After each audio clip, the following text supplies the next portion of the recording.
morning, y'all. Happy Tuesday. Happy Spoken Word Tuesday. I hope you guys days come along fine.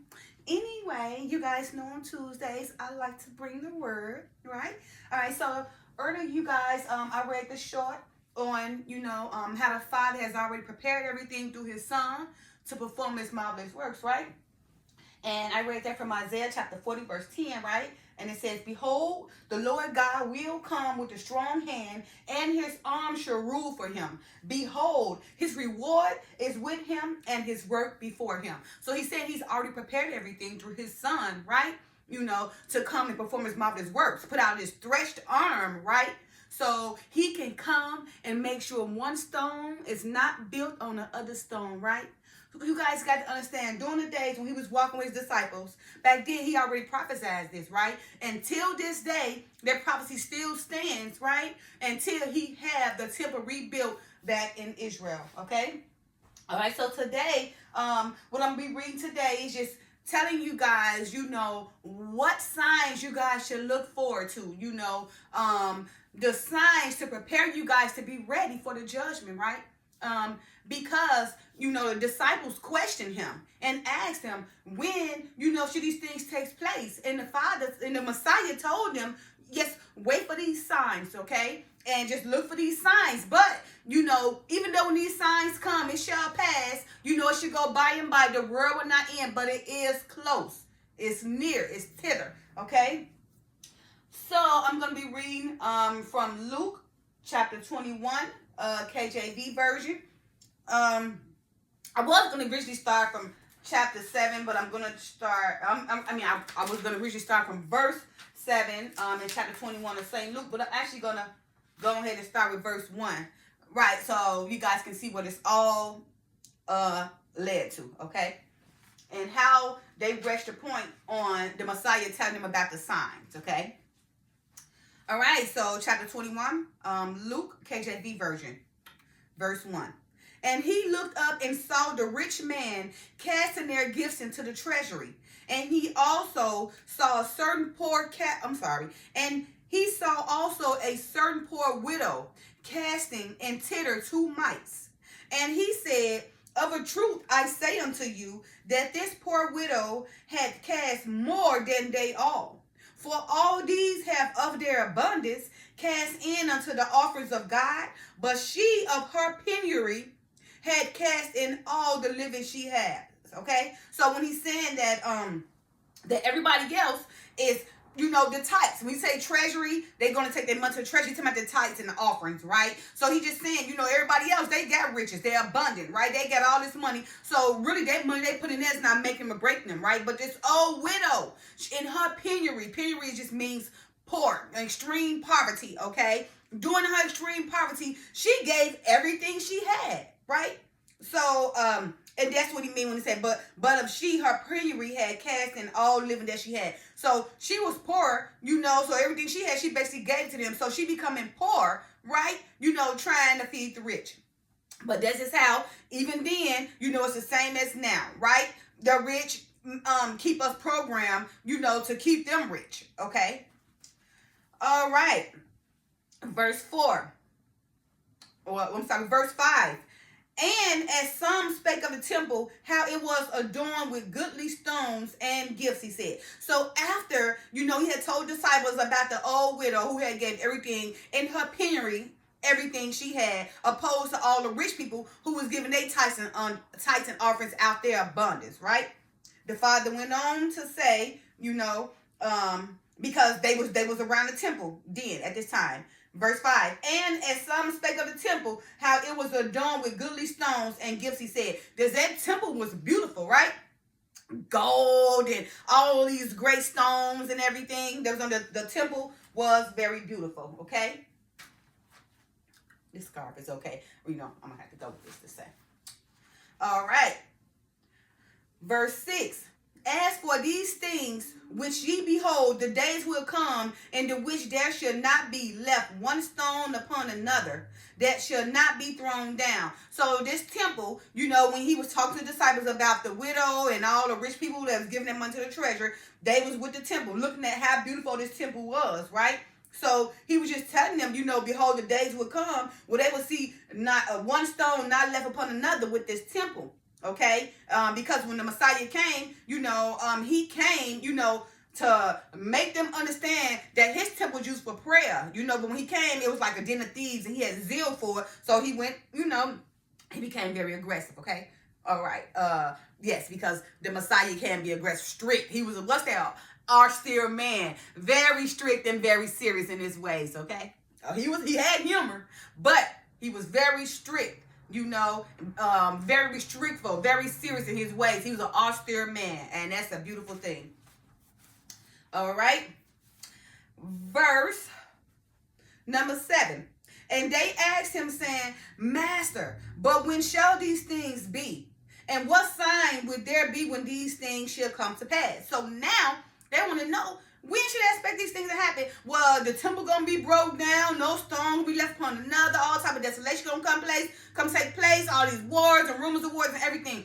So now the disciples asking him, during the time he was in the temple, during the time when all the rich people was in their abundance, giving their tithes and offerings, also had the old widow who was in penury throughout her extreme poverty, giving all she had in the treasures, right? During the time of the temple, when the Messiah was talking to the disciples and telling them, okay, this temple is beautiful right now, but behold, the days that will come, one stone will not be left upon another. So this is why they're asking him. So now they want to know the signs. Again, verse 7. And they asked him, saying, Master, but when shall these things be? And what sign would there be when these things should come to pass? All right. You guys pay strict attention. Okay? Because he's about to tell you guys right now. Okay? All right. Verse 8. He goes to say, and he said, Take heed that ye be not deceived, for many shall come in my name, saying, I am Christ, and the time draweth near. Go ye not therefore after them. But when ye shall hear of wars and commotions, be not terrified, for these things must first come to pass, but the end is not by and by. So he's telling you, wait, pay attention to these signs, right? Take heed. Don't be deceived. Many will come in his name, saying they're Christ, right? The time draw near. Do not go after them, okay? But when you shall hear wars and commotions, be not terrified, for these things must come first, but the end is not yet. It's not by and by, okay? All right, verse 10. Then said he unto him, Nation shall rise against nation, and kingdom against kingdom, and great earthquakes shall be in divers places, and famines, and pestilences, and fearful sights, and great signs shall there be from heaven. But before all these, they shall lay their hands on you, and persecute you, delivering you up to the synagogues and into prison, being brought before kings and rulers for my name's sake. Okay? So again, he said the nation shall rise against nations, the kingdoms against kingdoms. There should be great earthquakes in diverse places, many famines and pestilences, and fearful sights that would come from heaven. So it's going to be a lot of signs coming from heaven that's going to be fearful to our eyes, or to your eyes, right? All right. But he said, before all these, they shall lay their hands on you, right? So even though we should expect these signs, those who are disciples, those who are working for the Father, he is telling us, before all these, they shall lay their hands on you and persecute you, delivering you up to the synagogues and into prison, being brought before kings and rulers for my name's sake. He didn't say persecute you, right? Being brought in front of rulers and kingdoms for his name's sake, right? So be very careful, because even though they persecute you and bring you in front of all these elders and chiefs for his name's sake, don't mean they're going to kill you, because the Father is telling you what you need to do through the Messiah, okay? All right. So he said, now, verse 13, this is how you're going to save yourself when this happened, okay? And it shall turn to you for a testimony. So they're going to come to you for a testimony. They're already trying to persecute for the kingdom's sake, right? For the Father's Son name, right? So he's telling you, and it shall be, and it shall turn to you for a testimony. They're going to question you, right? But the Messiah says, or the Father says, settle it, therefore, in your heart, not to meditate before what ye shall answer, right? Again, it's the Father through the Son, because everything is done through the Son, because the Father have granted everything, life and death, to the Son. So sometimes you guys might hear me saying the Father through the Son, whatever, but just know that everything the Father have gave all authority to the Son, okay? So anything we do in order to reach the Father, we got to go through the Son, okay? So if you guys hear me saying, oh, the Father through the Son, the Messiah, but everything is done through the Son from the Father. All right? So again, they're coming for you for your testimony, right? And verse 14 says, settle it therefore in your hearts, not to meditate before what ye shall ask. He's telling you, don't even think about what you're going to say in front of them. He already knows that you're being persecuted for his name's sake, but just be humble, okay? They will come for you for a testimony. Don't meditate to think about what you're going to say, right? He said, verse 14 again, settle it therefore in your hearts, not to meditate before what ye shall answer. Here we go. Verse 15. For I will give you a mouth and wisdom, which all your adversaries should not be able to gainsay nor resist.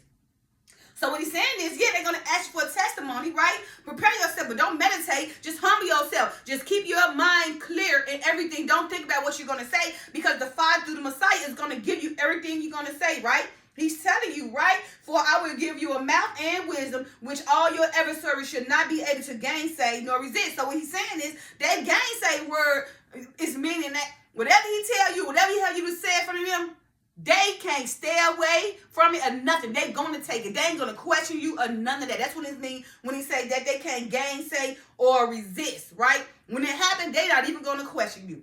That's how strong and the words the Father is going to give you through the Son. So you prepare yourself when all these Pharisees and elders come and try to persecute you because of the Father's name's sake. All right. Verse 16. And ye shall be betrayed. Okay, because even though you're going through all this through the Father, yes, just be mindful, to being a disciple and follow the Father. A lot of things will come. No, but if you're strong in the Father through the Son, he will make sure you're okay. He will hide you, right? But what he's saying is, let him take the wheel. Don't meditate. Let him take it. He will tell you everything you need to say. Okay? So now, this part comes when he's telling you how you're going to be betrayed by everybody. Because anybody who working for the Father, trust and believe me, they're against the world. Because anything that's highly estimable among men, or just very common among men, is an abomination to the Father. And that just means if you worldly, then you're abomination to the Father. Okay? Through the Son. Verse 16 again. And ye shall be betrayed both by parents. Okay, so even your own parents should betray you when you're working for the Father, your own family, okay? Oh, they come against you. All the people you think they love you, when you start stepping away and don't want to indulge in so many things and want to go down a different path, oh, yeah, here we go. And ye should be betrayed both by parents and brethren and kinfolks and friends, and some of you shall they cause to be put to death. So, some of us should be betrayed by parents and friends and kindreds and everything, and your own brethren. And some of them people that's close to you, go even cause you put to death. All that envy and jealousy because of you following the Father. They want to have you killed because they hate it and they can't take it. That demon inside them is controlling them to come after you. So be careful in your works with the Father. Don't get caught up where you think you on both sides, because it don't work like that. You're either going to serve the Father or serve Mammon. You cannot serve both, right? You can't be lukewarm, but either hot or cold. He really going to spit you after you lukewarm. So be mindful, be careful of that. If you're walking for the Father, then walk for him in a narrow path. All right. Verse 17. And ye shall be hated of all men for my name's sake. You see? All men should hate you no matter what. Just like when the Messiah was walking in flesh. They hated him, right? He didn't do nothing to them people. All he went out to do is help them and show love and compassion. But because people have so many evil deeds within them, they can't become righteous because it's going to expose like the evil deeds. So therefore, they don't become righteous. But they rather be corrupt and bring others down in their corruption. All right. Now it says again, and ye shall be hated of all men for my name's sake. Okay. But be just be humble. Okay. If you doing what you gotta do righteousness, trust me, the Father through the Son, he have already made a relationship to protect you. Okay. However, though, like I said, a lot of disciples, some of them have been, martyred. The fastest way to heaven is through martyr, right? But keep on continuing praying and walk through the Father. He will protect you, okay? But you got some of those that, just be very, very bold. And they already know, all right, come on now. Y'all know I'm going to die. and then you got some of them, that the Father will let live.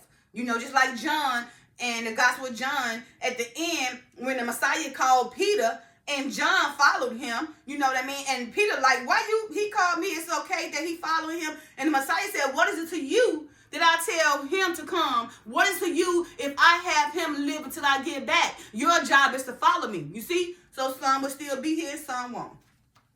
All right, verse 18. But there should not a hair on your head perish, you see? So as long as you're doing righteous, right, and doing it in the right way, praying to the Father, Spirit, truth, he'll protect you. He will protect you, okay? But there should not a hair on your head perish. Remember, his word don't change. We do. All right, verse 19. In your patience, possess ye your souls. So he's saying be patient, be humble, okay? Walk that narrow path. Don't get caught up. Don't get caught up in the broad life where you got too many options, where you out there surfing, right? Because surfing means you got too many options cause you do something in that sets up to the point where you can't even focus to do nothing else. So don't get caught up in surfing, okay? All right. Say that again, verse 19. In your patience, possess ye your souls, okay? In your patience, possess your souls. Patience is the keys to success, or one of the keys to success. All right. Verse 20. And when ye shall see Jerusalem compassed with armies, then know that the desolation thereof is nigh. So, back then, anytime, there was the desolation, what was that? How we call that? The something of desolation. It was something with the desolation, but it is this. I just can't think of that word. Just know that the desolation thereof is high. And that's just when, the armies came in and closed them in, okay? And he was telling them to flee to the mountains, Judea, and all that kind of stuff, right? That's what the desolation was when they was coming, and they was coming to take Jerusalem, okay? What was that word? I used to know about her, the desolation of... I forgot that word I have because I haven't really read up on it too long. But it is a desolation of something. But that was when the armies came, the Romans and everything, and closed them in and everything, okay? Closed Jerusalem in. Now he's saying, I'm going to say that again. And when ye shall see Jerusalem compassed with armies, then know that the desolation thereof is nigh. Then let them which are in Judea flee to the mountains, and let them which are in the midst of depart out. And let them not them that are in the countries enter thereinto. For these be the days of vengeance, that all things which are written may be fulfilled. Okay? So hear that well. He's telling you right now, these be the days of vengeance. All these signs and everything, right? Okay? Everything that's written should be fulfilled, right? Verse 23. But woe unto them that are with child, and to them that gave suck, or to give suck in those days, for there shall be great distress in the land, and wrath upon this people. So he's telling you, oh my goodness, woe unto them we are a child, right? Or woe to those who got a child, giving them suck that's sucking on their breast. In those days, they should be stressed out, very distressed, because the wrath shall come upon that people, okay? Verse 24, and they shall fall by the edge of the sword, and shall be led away captive into all nations. And Jerusalem shall be trodden down of the Gentiles until the times of the Gentiles are fulfilled. So you guys see, over there in Jerusalem are Gentiles, right? And they're still there until the times are fulfilled. So over there, those are not the true Israelites over there in Israel. Those, are the synagogues of Satan, the Khazaris, right? Those that come from the north, from Japheth. Those are the people over there. Those people over there in Israel are the Gentiles from descendants of Japheth. Okay? Those who are over there, they are the Gentiles, right? And Jerusalem, it says Jerusalem shall be trodden down of Gentiles until the time the Gentiles be filled, till they be filled. And so into Shiloh, until the Messiah come back, Israel will be filled with the Gentiles, right? So if you guys thinking, oh, we giving all these praise to the Jews, no, you're giving the praise to the Gentiles, because it's written right here. Those over there in Israel are Gentiles, and Jerusalem will be trodden down with Gentiles until all times are fulfilled, until the Gentiles' times are fulfilled. Verse 25, and there shall be signs in the sun, and in the moon, and in the stars, and upon the earth, distress of nations with perplexity, the sea and the waves roaring, men's hearts failing them for fear, and for looking after those things which are coming on the earth. For the powers of heaven shall be shaken. So he's telling you, right? You guys are gonna receive signs from the sun and the moons and the stars. The earth will be under so much distress, within the nations. It'll be so perplexed, right? And you also gonna hear the sea and the waves roaring. You're gonna see them and hear them, okay? Men's hearts is gonna be failing for fear. And when he say the men's hearts gonna be failing for fear, it's because of the things that's coming from heaven. Things they ain't never seen before, so they gonna die anyway. Men's failing hearts for fear, they gonna fall out and die when they see that, because it's gonna shock them to death, right? It's gonna bring fear to them so much until they're going to die, okay? All right. It say, for the powers of heaven shall be shaken. So men's heart failing them for fear, and for looking after those things which are coming on the earth, okay? For the powers of heaven should be shaken. So again, men's heart should fail because of fear. They should die because of fear from the things that's coming from the heaven, because the heavens will be shaken, right? From things that's coming up there to the earth. Verse 27, and then shall they see the Son of Man coming in the cloud with power and great glory. So when the Messiah do come, he's coming in that cloud with power and great glory. I mean, he's coming with great witnesses, right? The elect. Power and great glory. Clouds and witnesses in glory. And straight white, so white that we're going to know with all his elect, okay? All right. Verse 28. And when these things begin to come to pass, then look up and lift up your heads, for your redemption draweth nigh. Let's say that again, verse 28. And when these things begin to come to pass, then look up and lift up your heads, for your redemption draweth nigh. And he spake them a parable, okay?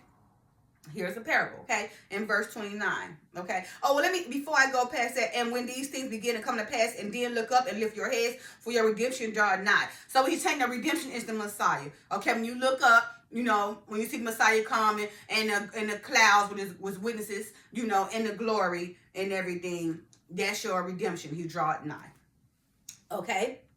All right, now verse 29, and he spake to them in a parable. Now the parable come, right? The parable is important because, a lot of them won't understand. Let them who hear, then they can hear. Let them who can see, they can see. But should they be converted, then they would be saved, because they don't understand he spoke in parables anyway.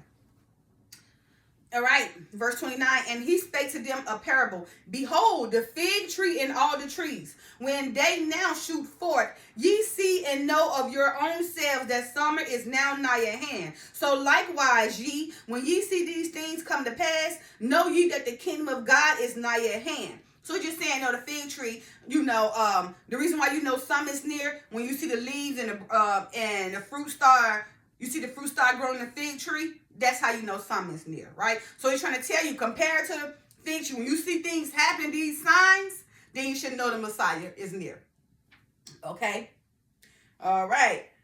Verse 32. Verily I say unto you, this generation should not pass away till all be fulfilled. So everything had to go through it. So right now we up to the date and it's still going. We still in that generation where things got to pass. He already says to disciples, he said they should die and everything, right? And it still should be going. So even though disciples dead, he already said that even you guys gonna die and the time's still not gonna be, it's still gonna be going. But he just giving them signs, because even though all these things should come to pass and rumors and commotions, then those just telling you that your Redeemer is drawing nigh, right? But the time is not in it. It's not by and by yet.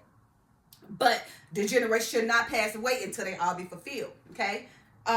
Verse 33, heaven and earth shall pass away, but my word shall not pass away. Remember, we change. Heaven and earth shall pass, but the Father and the Messiah words don't change or don't pass away.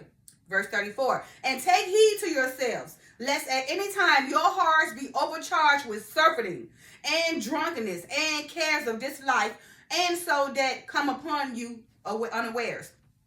So it's telling you right there, take heed to yourself, lest at any time your heart be overcharged with surfeiting, which meaning that you just doing so much of everything where you can't even open yourself for nothing else, because you done something else, and so much until excess, until it done everything, right? Either you done drank too much, become a drunk, either you something in this life that you sitting up and you putting so much focus on until you can't open yourself to nothing else because you have consumed yourself with that, right? He's just saying, don't be overcharged with surfing. Don't be overcharged with something that's not benefiting you, right? To the point where have you blind that you unawarely even waiting what's to take place. You don't even know. The same thing when he said during the days of Noah and Lot. They was being married and given in marriage, right? Merry and jolly. They was surfing and doing a lot to the point they was unaware that judgment had came. So this is what the Messiah is saying, right? And take heed to yourselves, lest at any time your heart be overcharged with surfeiting and drunkenness and cares of this life, and so that come upon you unawares. Okay, so be aware. Don't be out there surfing this to the point where you're not awake. Okay, verse 35. For as a snare shall it come on all them that dwell on the face of the whole earth. So he's telling you it's going to be like a snare. If you're not watching, then you're going to be caught up. He said, watch therefore and stay in prayer, right? So you can know, right? Because if you've been watching, then you would have been prepared when that thief came and robbed you. Okay, so he's saying maintain your awakeness, okay? Final verse. Oh, no, 36. Okay, because this is still red. 36. Watch ye therefore and pray always, that ye may be accounted worthy to escape all these things that should come to pass and to stand before the Son of Man. You see? So I want to be counted worthy, right? So I try to be careful what I do, right? Because he's saying watch therefore, right? Don't get caught up, right? And you be unaware when he come like a thief in the night. He's saying watch ye therefore and pray always. Stand praying, always talking to him. Have that conscience, that relationship with him, right? So you won't have no guilty conscience, right? So you can walk comfortable, right? That ye may be accounted worthy to escape all these things. So, watch therefore and pray always, so you can be accounted worthy to escape all these things, all these signs and wonders that's going to take place, right? Prior to the Messiah coming, right? In his glory, right? And also, watch you therefore and pray always, so you can be counted worthy, right? So you can be able to stand before the Son of Man, who is the Messiah. Verse 37. And in the day, hold on. Okay, well, this is right now, the last two verses, he just telling you guys how to teach it. Okay, verse 37. And in the daytime, he was teaching in the temple. And at night he went out and abode in the mount that is called the Mount of Olives. And all the people came early in the morning to him in the temple for to hear him. So after he got done all that, the daytime, he went and taught in the temples. At night he went out and abode in the mount that is called the Mount Olives, right? And the people came to him in the early mornings to the temple for him to hear him, okay?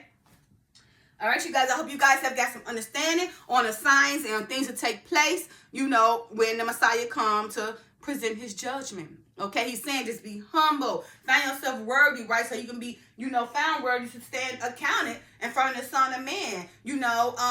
Be therefore watchful, stay prayed up, right? So you can be worthy to escape all these things, right? So, and I just gave you guys the signs and everything should be coming. And even though all those signs coming, the time is still not there. But those are the signs. He's telling you, prepare yourself, be watchful, and pray always, okay? All right, you guys.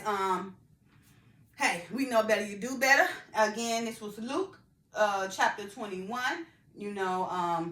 Part of the four Gospels. You had the Gospel of Matthew, Mark, Luke, and John. So right now I'm in Luke, and I think the next one, the last Gospel is John. Then I go to the other parts of the New Testament. All right. All right, you guys. Remember, biblical is trust before leaving earth, or basic is trust before leaving earth. If we know better, we do better. All right. All right, you guys. Have a great Tuesday. Happy Tuesday. Bye now. Love y'all. Peace.